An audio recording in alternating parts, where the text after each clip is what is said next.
The Tao never does anything. Yet through it all, things are done. If powerful men and women could center themselves in it, the whole world would be transformed by itself, in its natural rhythms. People would be content with their simple, everyday lives, in harmony. Or with one, there are hundreds of Buddhas. The one we call Gautama is just the historical Buddha that everybody knows about. But one Buddha leads to another, because as a result of his relationships with people, he turns them into Buddhas too, awakened people. Now you meet one of these people, and he's going to give you a rough time. But one of the Buddhas running around these days is Krishnamurti. And Krishnamurti absolutely destroys everybody's religion. Why do you believe this? Why are you hanging on to that? Why do you want to insist that this idea is so? See? And he shows you that all your fixed formulations, all the ideas to which you cling, are spurious. And Buddhism was one of the ways of doing just that. So one might say simply this to try and sum up what Buddhism is about. The word Buddha is derived from the root Bud in Sanskrit, B-U-D-H, which means to be awake. So the Buddha is the awakened man, the man who woke up. What does he wake up from? Obviously a dream. And what kind of a dream is this? Well, I would call it a state of hypnosis. And this state of hypnosis, although I'm using hypnosis in a rather archaic sense of the word, is a state of being entranced, spellbound, fascinated, and this is called, in Sanskrit, avidya. A-V-I-D-Y-A. Vidya is knowledge in Sanskrit. And it is the root from which we get videre in Latin, to see, and so vision in English. So putting the A in front of it means non. Avidya, not seeing. Ignorance, ignorance. Where you see, but you ignore everything that you're not looking at. When you put the beak of a chicken on a white chalk line, and the chicken is fascinated with that and can't get away from the chalk line, that's avidya. So in the same way, our beaks were put on a chalk line when we were hypnotized into the notion of attending to life by conscious attention alone, by the spotlight to the exclusion of the floodlight.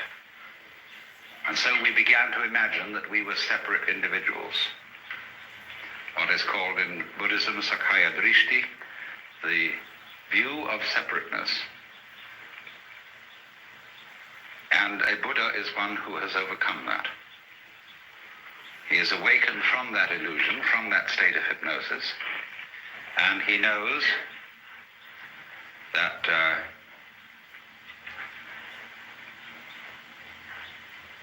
well, I can't put what he knows in any positive terms. Buddhism has no doctrines at all that you have to believe in. I don't care what background you come from, whether you're a Roman Catholic or one extreme or a logical positivist at the other. Both are clinging to something, you see? And so the method of Buddhism is to knock out the underpinnings and say, well, not only do we not believe in anything, we don't even believe in not believing in anything. You know, you crawl into a hole and pull the hole in after you. But in this case, you do the exact opposite of that. That's a defensive move, to crawl into a hole. In this way, you crawl into great space and then pull the space out after you. And to go through this is pretty rough, because you can do it on what seems at first to be a merely intellectual level.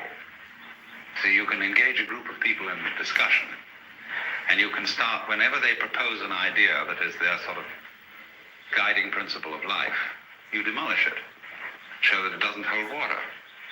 And step by step you unearth, by talking with them, what are the fundamental ideas they're operating on. Everybody is. Everybody is a philosopher. Everybody has metaphysics, although they may not know what it is, so they've never examined it. But by this method you bring it out, and you demolish it. And this suddenly, what seemed like a very nice intellectual discussion, turns into sheer murder. People get really anxious. They develop all the trembles and the symptoms of extreme anxiety. And so they finally say to the guru, the teacher, well, heaven's sakes, what do you believe in? He says, I'm not proposing anything. I didn't set anything up. Well, how do you navigate? How do you exist? He says, what's the problem?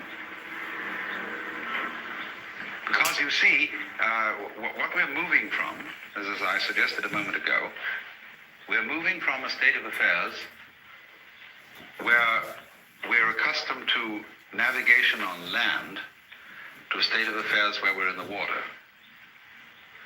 And this is very critical for today because the impact of modern science on Western culture has been very similar to this. In Christianity, we sing hymns like How Firm a Foundation and Rock of Ages, Ein fester Burg, a mighty fortress is our God. We've something to stand on. The church's one foundation is Jesus Christ, her Lord, you know. And it's this firm thing. All right, suddenly all that disappears or becomes implausible. And we find ourselves swimming or sinking. Now, when you find that you're living in the midst of the universe of relativity, well, there's nothing you can hold on to. You've got to learn how to swim. And to swim, you've got to relax and stop grabbing. So this is what Buddhism does. When it says that it's the art of let go, of non-attachment. Non-attachment doesn't mean that you lose your appetite for dinner. It means simply that you stop grabbing.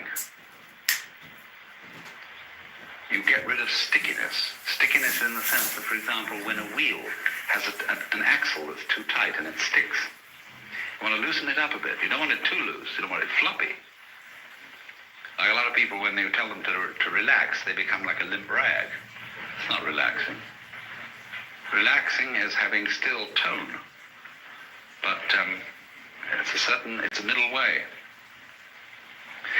So this is entirely what Buddhism is about. It's about learning, for example, if I may put it in a vivid way, when you were born, you were kicked off a precipice. And there's nothing that can stop you falling. And although there are a lot of rocks falling with you, with trees growing on them and all sorts of things like that, you can cling to one of those rocks, if you like, as it goes down with you for safety. But it's not safe. Nothing is safe. Everything is falling apart. Everything is in a state of change. And there's no way of stopping it. And when you are really resigned to that, when you really accept that, then there's nothing left to be afraid of. And when there's nothing left to be afraid of, and you've given everything up, and you know that a lot of people in religion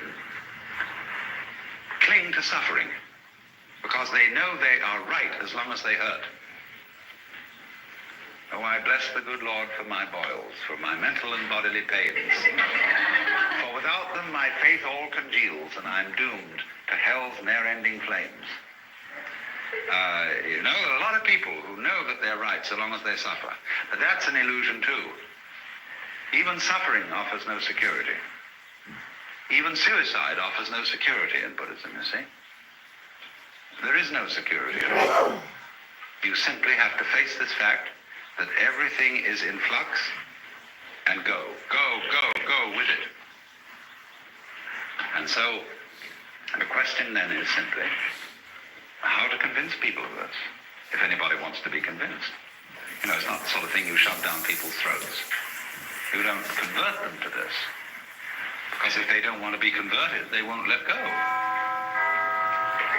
So Buddhism therefore involves a very special relationship between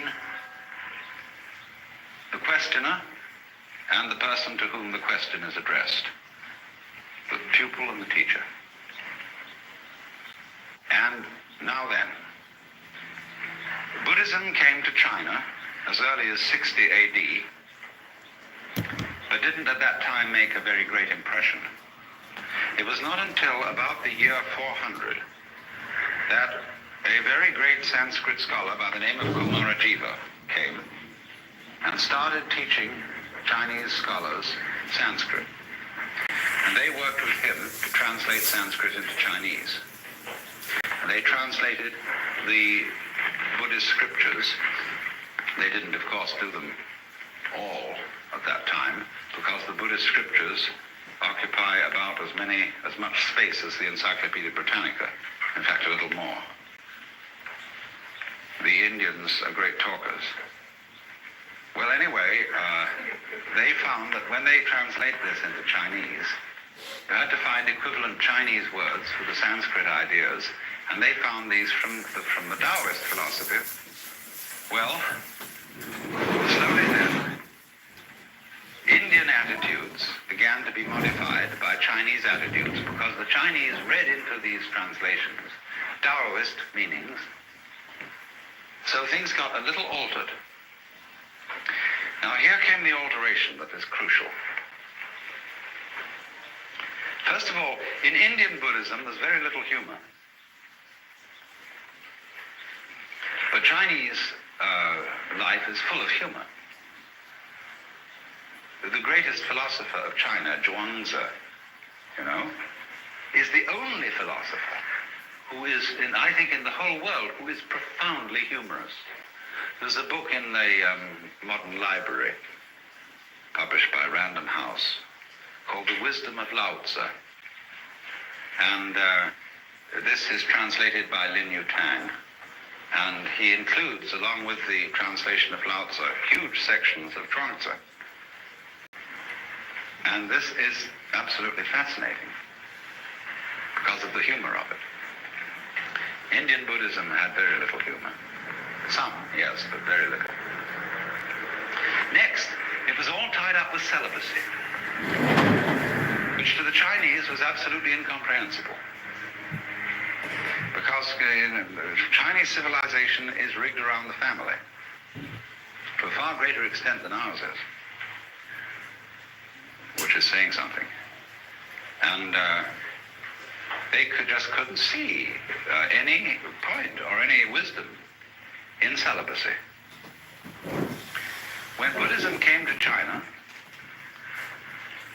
it still retained a certain element of celibacy, but for different reasons than Hindu. The Chinese way of celibacy is not that sex is naughty, but it's terribly convenient not to have a wife.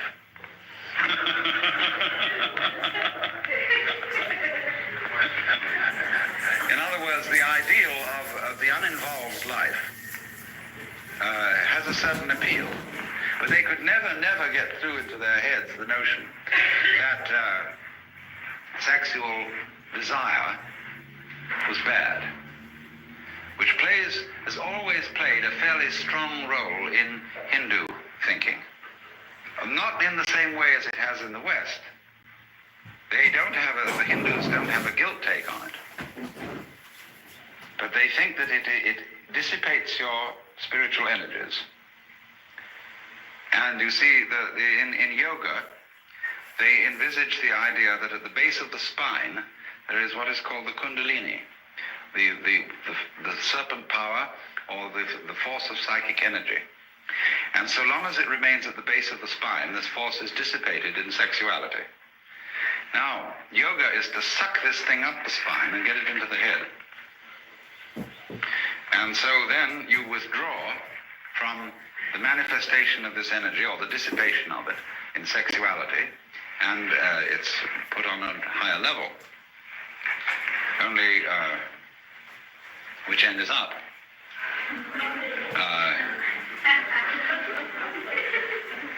You can do it the other way too. They have what's called the right-hand way of doing it and the left-hand way of doing it. I'm not going to go into that now. But the Chinese didn't see it that way. They couldn't see that it was a dissipation of energy.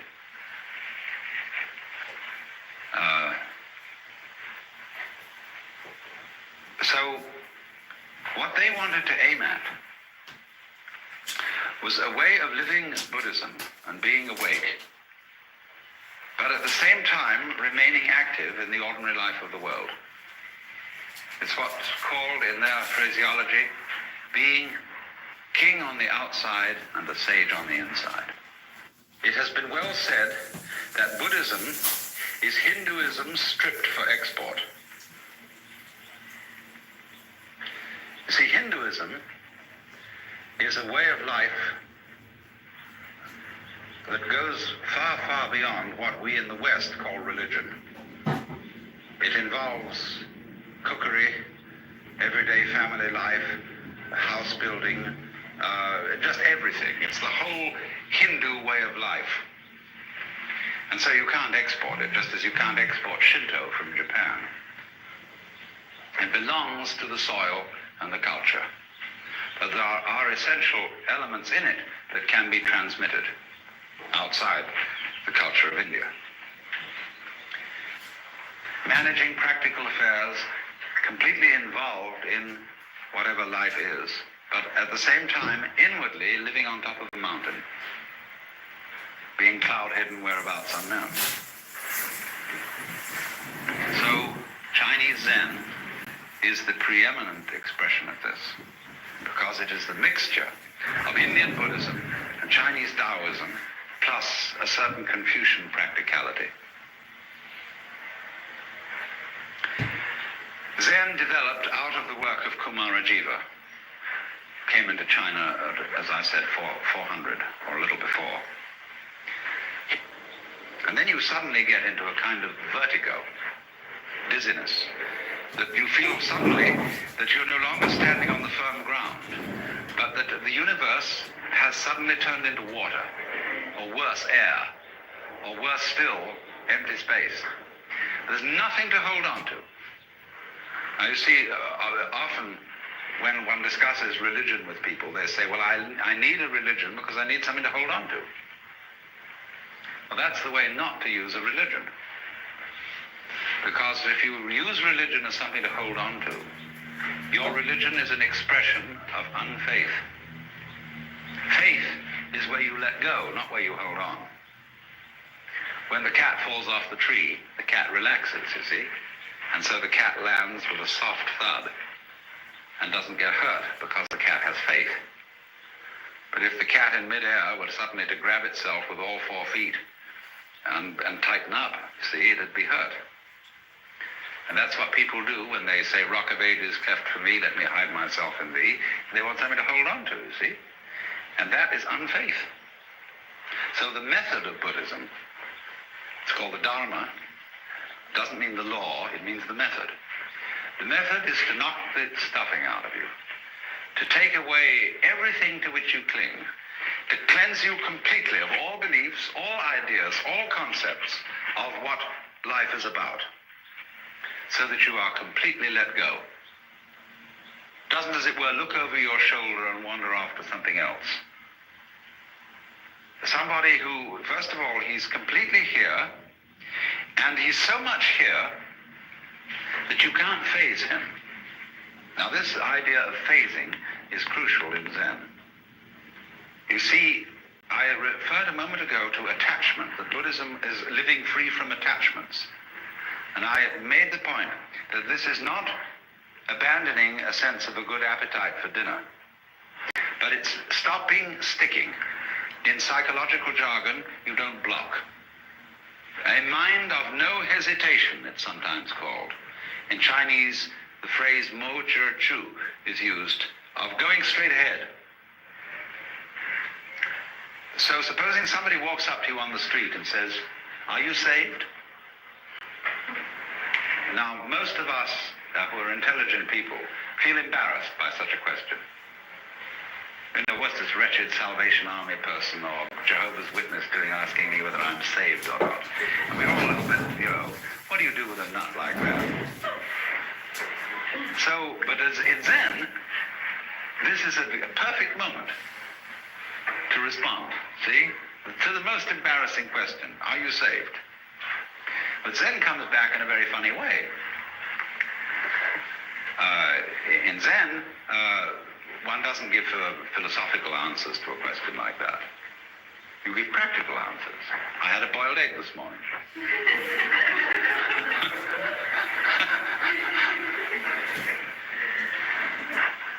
Because whenever you are asked about matters sacred, theoretical and philosophical, you answer in terms of things earthy and practical. But then on the other hand, when you are asked about things earthy and practical, you answer in terms of things religious and philosophical. Is dinner ready? You know? Who's asking this question? Who are you? So, this is then the flavor of Zen, is, you know, Bodhidharma is supposed to have meditated so long that his legs fell off. And he's usually drawn this way, something like this anyway.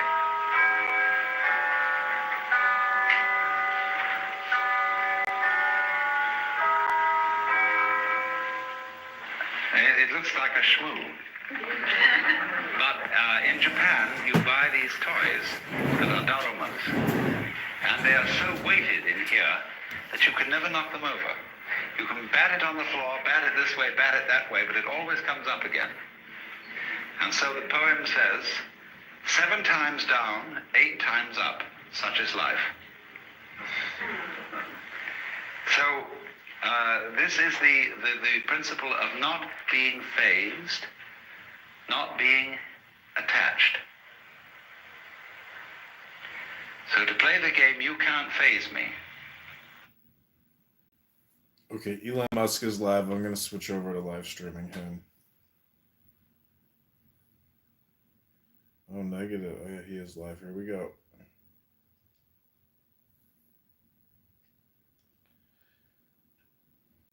$3,000 people in the room. Holy shit. Yes, we can. Loud and clear. Sweet. What's up? Yeah, we were just doing intros. Do you want to go ahead? I did mine. Yeah.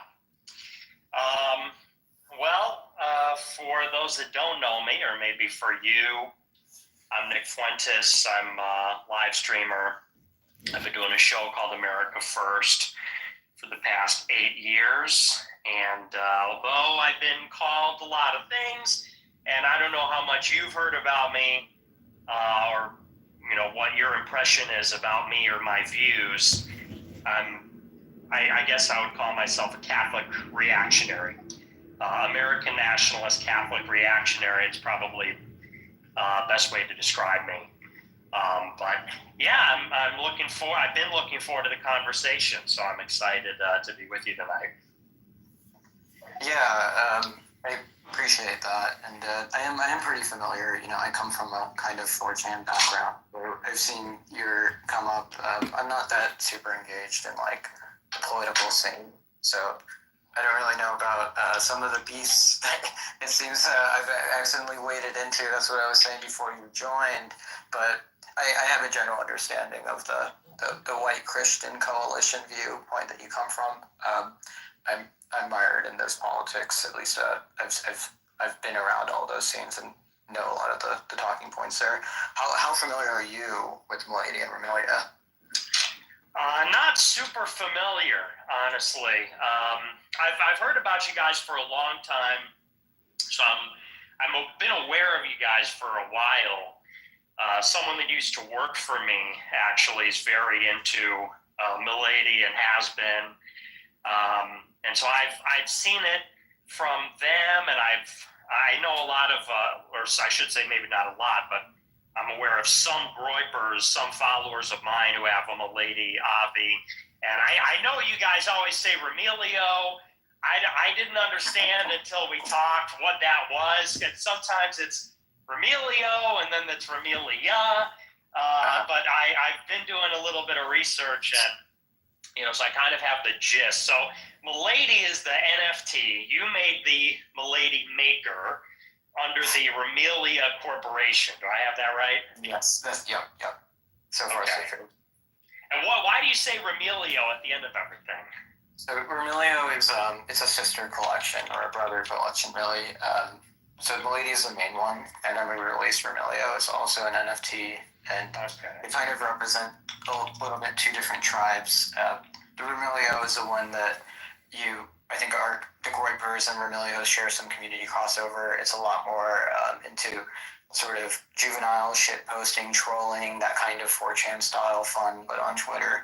Milady is also 4chan influenced, but it's a lot more aligned to cypherpunk values. It's strong commitments to like free speech, free information, free markets. Remelio is also a free speech maxi project, but it's a lot more in the way of like baiting people into saying retard or starting end towers and that sort of thing. And, a lot of shit posts or jokes inside the collection, like referencing QAnon or like the Trump campaign, that kind of ethos. Gotcha. So let me ask you this. So, really, I don't have a problem with you. I don't really know you, and I don't have a problem with the Milady people. But to me, the crux of this conversation and why we're here is, and I think you actually posed the question. I think it's the right question. You said, why should anyone who is within 3 degrees of separation from Peter Thiel, why should they be canceled or blacklisted or something like that? And I think that is really and I wouldn't phrase it exactly that way. I don't think I am blacklisting or canceling people.